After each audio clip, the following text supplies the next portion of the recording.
December 1944. Snow still clung to the boots of captured German soldiers as they were marched into a drafty American mess hall.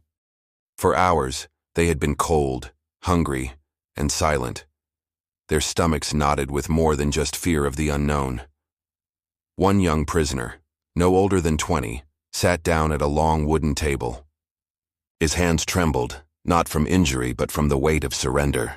He expected rations of thin soup, maybe a stale crust of bread, the kind of meal German troops had grown used to in a war that had stripped their homeland bare. But when the trays were set before him, his eyes widened. He froze.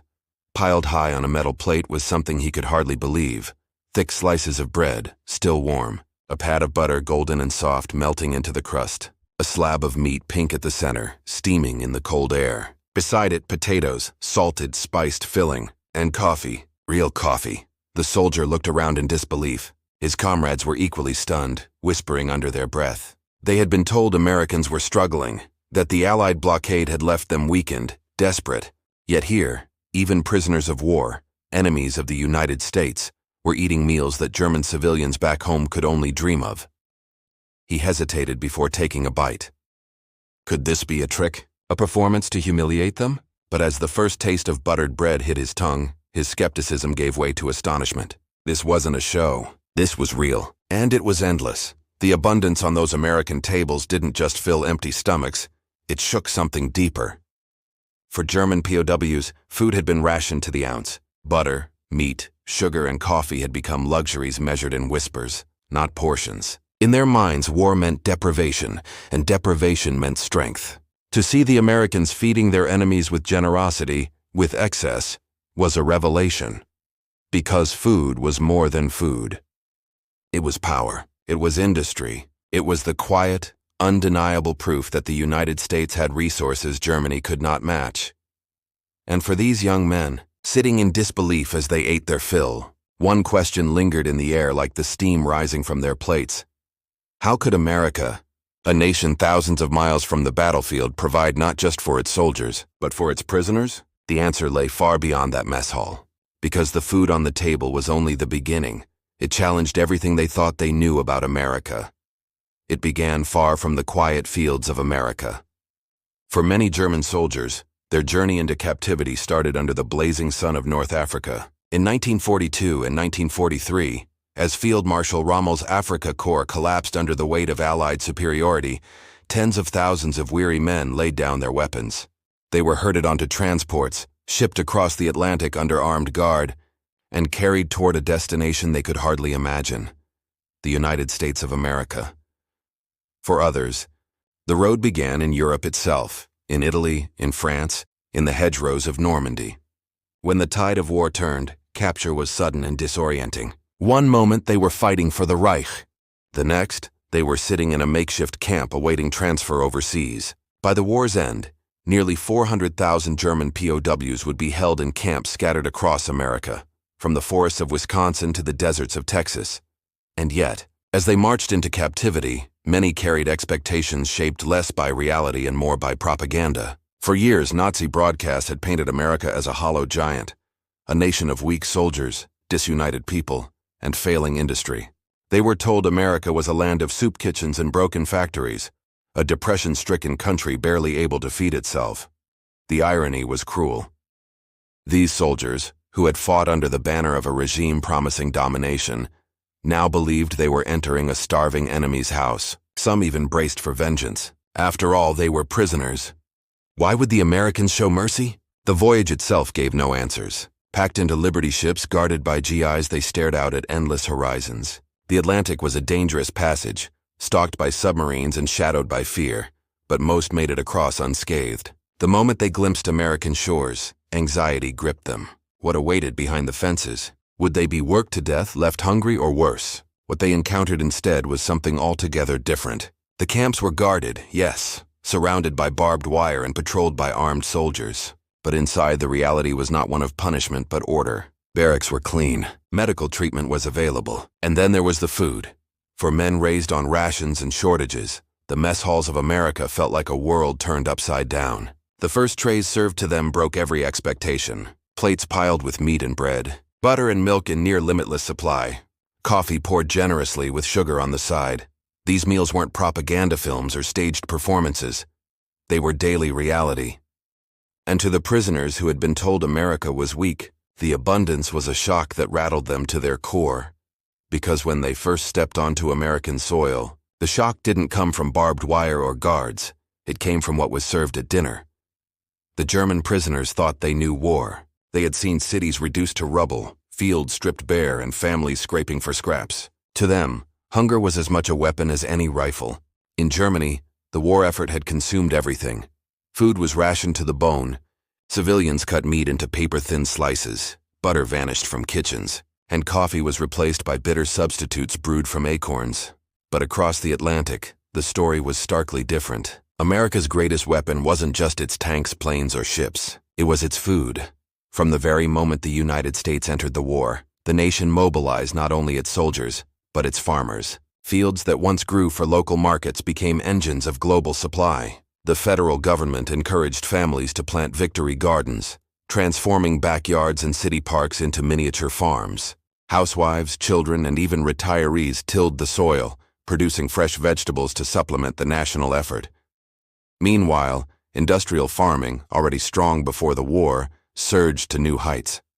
Tractors roared across the Midwest, grain silos filled to bursting, herds of cattle fattened on endless plains. In 1943 alone, American farmers produced nearly 130 billion pounds of meat, milk, and poultry. It was a scale of abundance that no European nation, locked in the grip of war, could even approach. And yet, there was rationing. Sugar, gasoline, and certain luxuries were restricted. Families received ration books with stamps to control consumption. But here lies the crucial truth. Even with rationing, the average American diet during the war remained richer, more varied, and more plentiful than what many Europeans had known even in peacetime. Behind this abundance was a logistics system unmatched in history. Trains thundered from coast to coast, carrying wheat from Kansas, beef from Texas, and vegetables from California. Convoys of ships sailed across the Atlantic, bringing supplies not only to American soldiers fighting overseas, but also to allied nations in desperate need. Food was a lifeline, and the U.S. had enough to feed its people, its armies, its allies, and even its enemies. For the German POWs, this reality was incomprehensible. They had been taught that America was a land of weakness, crippled by greed and division. Instead, they found a nation where the dinner table itself became a symbol of power. Long loaves of bread, butter without ration cards, meat thick and plentiful. When the prisoners first sat down to eat, some believed it was a trick. Could this really be America's daily fare? They whispered to each other, wondering if the guards were mocking them, serving rich meals once before reducing them to starvation. But the food kept coming. Day after day, week after week, the plates were filled. It was a revelation that struck deeper than hunger. It exposed the scale of difference between two nations at war, one starving, rationing every crumb, the other so abundant it could feed the very men sent to destroy it.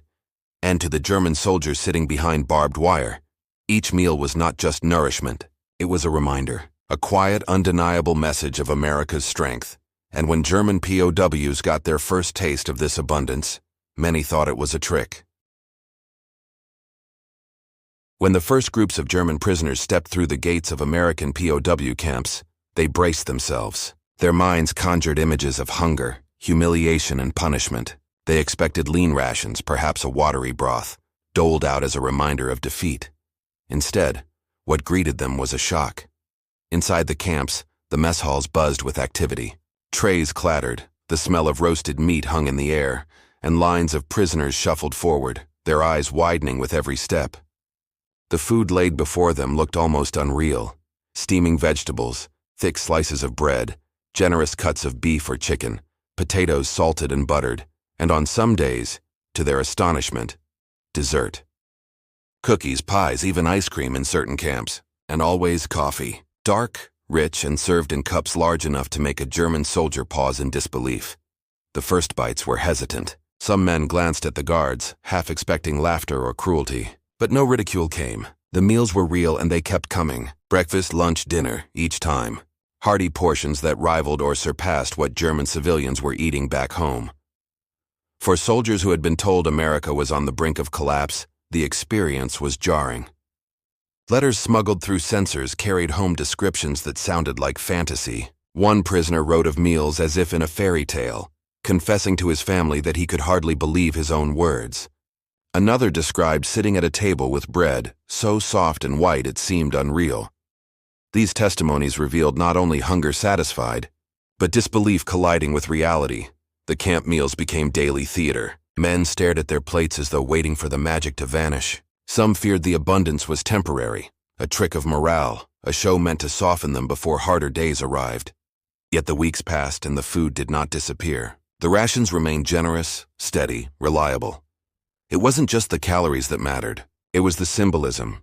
Each plate told a story of a country so powerful it could feed enemies without fear, of a system so efficient that even in wartime it delivered variety and abundance, of a culture where food was not only survival, but identity. Slowly, the shock gave way to reflection. Around the tables, whispered conversations took a new tone. Some spoke of how wrong the propaganda had been. Others admitted they now wondered what else America might be capable of. For men taught to see the U.S. as a hollow, failing state, the truth was becoming undeniable. And they tasted it 3 times a day. Because the food wasn't just filling stomachs, it was starting to change minds.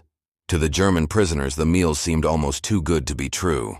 But for the United States, this abundance was not an accident. It was deliberate. The rules of the Geneva Convention required that prisoners of war be treated humanely, provided shelter, clothing, and food comparable to what their captors gave their own troops. But America went further. POWs didn't just get basic rations. They were given balanced, generous meals that often exceeded the standards of U.S. Army fare.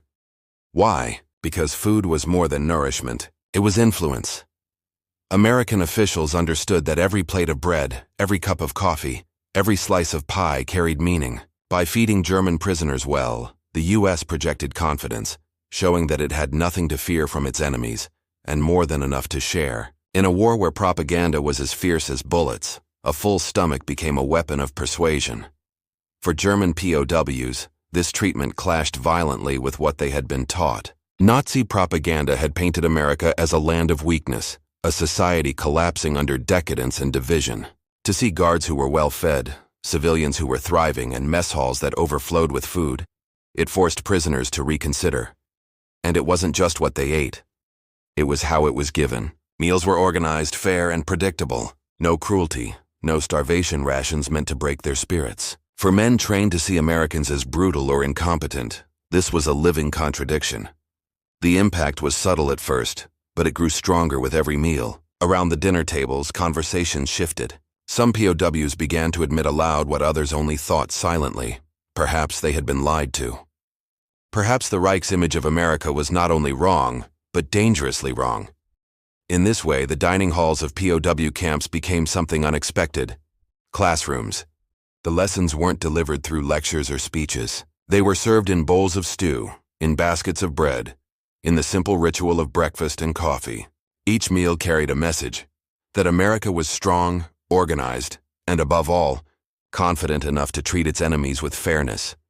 The war raged on across oceans and continents, but inside the fences of those camps, the United States was fighting another battle, one for perception, belief, and loyalty, and it was winning. Because soon, for thousands of German soldiers, mealtime became more than survival. It became a classroom.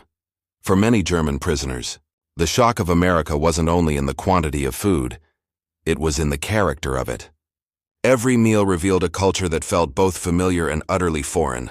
The first surprise was the coffee. In Germany, real coffee had long since disappeared, replaced by bitter brews of roasted barley or acorns. But in America, coffee was everywhere, steaming hot, poured endlessly, served at breakfast, lunch, and dinner. Some prisoners joked that Americans seemed to run on coffee alone, amazed that the guards could drink cup after cup with no sign of slowing down. Then came the portions. To men raised on ration cards and carefully measured calories, the sheer size of American servings was staggering. Plates arrived piled high, bowls filled to the brim. At first, many POWs tried to eat everything, fearing waste or future scarcity. But soon they realized there was always more. Seconds were common. Leftovers were fed to livestock, not prisoners. Abundance was routine, and then there were the foods themselves, strange, exotic, and sometimes baffling. Corn appeared in countless forms. Cornbread, grits, popcorn, syrup. To Germans, corn was animal feed, not something people ate in such variety. Peanut butter sparked particular fascination, its sticky, nutty texture unlike anything they had known. Some found it delicious, others barely tolerable, but all agreed it was uniquely American. Canned goods were another revelation. Fruits, vegetables, meats, preserved in shiny tins and opened with ease. In a Europe where fresh produce was scarce and preservation meant salting or drying, America's industrial food supply seemed like science fiction. Meals could be prepared in minutes with flavors that remained shockingly fresh. Some of the flavor combinations bewildered the prisoners. Sweet and savory dishes mixed freely, ham glazed with pineapple, turkey with cranberry sauce, cornbread paired with molasses. Germans, who tended to keep flavors distinct, often laughed at these pairings, until slowly they began to enjoy them. The cultural shock became more than novelty. It turned into curiosity, even admiration. In time, some prisoners started collecting recipes, scribbling down instructions from American cookbooks or copying what they saw camp cooks prepare. They dreamed of bringing these strange new foods back home. Years later, when the war was long over, a few would try peanut butter sandwiches, corn-based casseroles, and even the ritual of coffee at every meal quietly made their way into German kitchens, carried across the Atlantic in memory and imagination. It was proof that food could do more than nourish. It could bridge cultures. What began as laughter at strange American habits slowly turned into appreciation, even envy. Around the camp tables, men who had once fought to destroy America now found themselves marveling at its flavors, its creativity, its sheer confidence in abundance. Because some POWs weren't content with just tasting American life. They wanted to live it. Life inside the camps was surprising enough. But for many German POWs, the real shock came when the gates opened, not for freedom, but for work. By 1943, America faced a labor shortage. Millions of young men were overseas fighting, and the home front needed hands to harvest crops, build equipment, and keep the war machine running. The solution? Put the prisoners to work. Across the country, thousands of German soldiers were transported daily to farms, factories, and logging camps. They wore uniforms marked PW, and they remained under guard, but in many cases the boundaries blurred. Farmers, desperate for help, welcomed them into their fields. Factories relied on their steady labor, and sometimes after long days under the sun, something unexpected happened. The POWs were invited to dinner. Imagine the scene. A young German soldier, still in his prisoner's clothes, sitting at the kitchen table of an American farmhouse, the smell of roast chicken filling the air, children peeking nervously from doorways, the farmer's wife setting down a plate piled high. At first, the soldier would sit stiffly, unsure if this was a kindness or a test. But as he lifted his fork and tasted food offered freely, the tension melted. Conversations began in broken English, halting German or simply with gestures and smiles. For men who had braced for brutality, these moments were astonishing. They had expected punishment. Instead, they found themselves treated with dignity, even friendship. Stories spread among the prisoners of families who packed them lunches, who sent them home with pies, who shared coffee around the table as though war were a world away. The shock was not lost on them. Here they were, enemy soldiers, welcomed into the homes of the very people whose sons were fighting and dying overseas. It was more than hospitality. It was a quiet lesson, one that undermined everything they had been told about American hatred, weakness, and cruelty. For the Americans, too, the experience left its mark. Farmers came to respect the work ethic of their unexpected helpers. Children who had been taught to fear the Hun discovered that the men in gray uniforms laughed, told stories, and marveled at ice cream just like anyone else. Around shared meals, barriers broke down. Not every story was idyllic. There were guards, fences, and reminders of captivity. But sprinkled throughout wartime America were countless small encounters that planted something deeper. In the simple act of passing bread across a table, enemies glimpsed each other's humanity. For some Germans, those meals would never be forgotten. Years later, when they returned to their homeland, they spoke of kindness in kitchens, of American families who treated them as men, not monsters. These memories lingered, shaping how they thought of America long after the war had ended. Because for some Germans, those shared meals planted seeds that would grow long after the war, even behind barbed wire.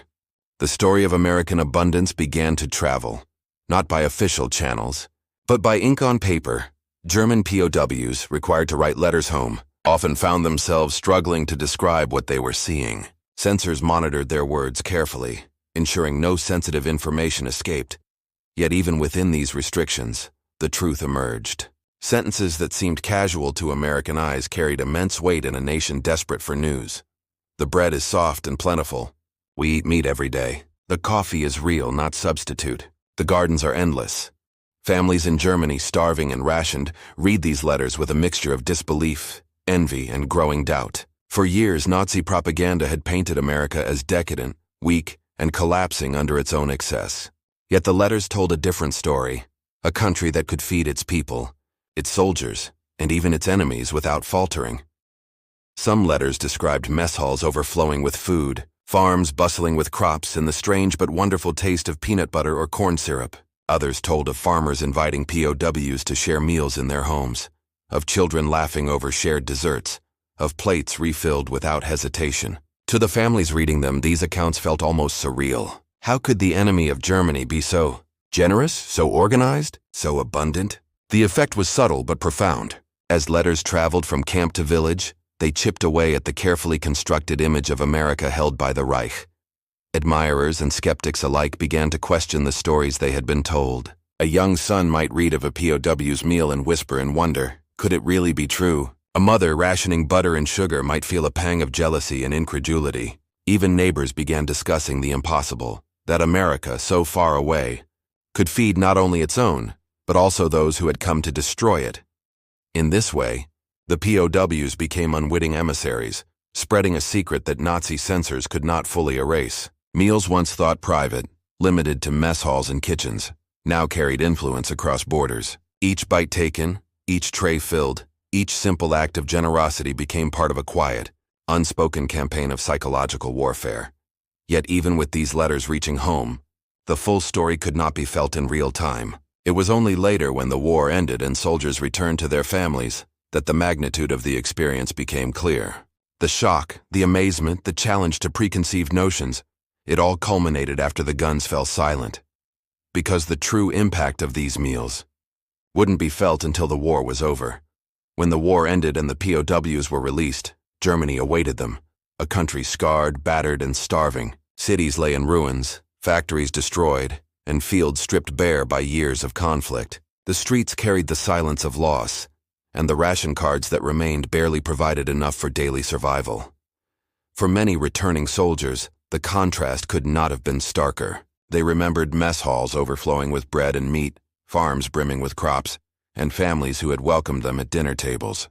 Each memory was vivid, the warmth of coffee poured freely, desserts shared without hesitation, and the simple ritual of meals that nourished both body and spirit. These memories carried weight far beyond nostalgia. POWs who had once fought against America found themselves advocating for understanding and friendship. They spoke openly of the generosity they had experienced, challenging the narratives that had shaped their youth. Conversations with neighbors, letters to friends, and even public interviews carried the message. America was not the decadent, weak enemy they had been told to fear. It was a nation capable of abundance, of fairness, and, surprisingly, of kindness. For some, these experiences even influenced life choices. A few returned to America years later, seeking education, employment, or a new home. The memories of shared meals and daily generosity had planted seeds that shaped futures, guiding individuals across oceans toward the country that had once treated them with dignity in the midst of war. The psychological impact was profound. In a Germany of empty cupboards and broken streets, the POWs' recollections of abundance became stories of hope, resilience, and human possibility. They reminded a nation recovering from devastation that prosperity could exist, that systems could function, and that generosity could be a form of strength. But perhaps the most enduring lesson was subtle. What one experiences in the margins, behind fences, in unexpected places, or at the simple act of a meal, can reshape beliefs, soften hearts, and bridge even the deepest divides. And as these men walked the streets of post-war Germany, they carried more than luggage or documents. They carried plates of memory. War is often measured in battles, bombs, and strategy. Yet sometimes the quietest instruments, the ones that feed rather than fire, carry the most profound impact. For the German POWs, it was not the barracks, the fences, or the armed guards that left the deepest mark. It was the food. Bread, butter, meat, and coffee became more than sustenance. Each meal was a subtle statement of power, a reflection of organization, and a demonstration of the values of the nation that served it. America showed that abundance could be a weapon, not of destruction but of persuasion, trust, and cultural influence. It was soft power served on a plate. Across the Atlantic, men who had been trained to despise, fear, and fight America discovered that ideology could be challenged by a meal. The propaganda that had depicted the United States as decadent or weak crumbled with every hearty bite. The psychological battlefields of the mind were quietly transformed by mashed potatoes, pies, and generous coffee refills. The irony is striking. Guns fought wars, but bread and butter reshaped perspectives. Where artillery left destruction, meals left memory. Where rhetoric had sown fear, dessert had planted curiosity. POWs returned to a Germany of devastation, but in their minds they carried images of abundance, fairness, and human decency.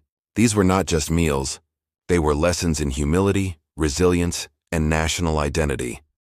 Food also revealed a nation's priorities. America invested in its logistics, agriculture, and infrastructure not only to feed its own people, but to project strength abroad. Every plate in a mess hall, every dinner shared with a POW on a farm, was a lesson in efficiency, generosity, and moral confidence. For the prisoners, it was a revelation. A nation can be powerful without cruelty, abundant without arrogance, and firm without fear. Beyond strategy, there is a human truth here. Generosity has consequences. It can dismantle prejudice. It can inspire admiration. It can bridge cultures in ways that treaties and speeches cannot. For those who experienced it firsthand, the act of feeding an enemy became a mirror, reflecting both American values and universal human decency. And so, as we reflect on these stories decades later, one lesson stands clear. Wars are often remembered for their battles, victories and losses, but history also remembers the small, quiet moments, the acts of care and abundance that leave an indelible mark on the human psyche. In the end, the endless food on American tables didn't just shock German POWs, it changed the way they saw the world. It taught them that true strength is not always measured in firepower, that generosity can be as potent as strategy, and that sometimes the most important data, the proof of a nation's resilience, power, and values, is found not on a battlefield, but on a plate.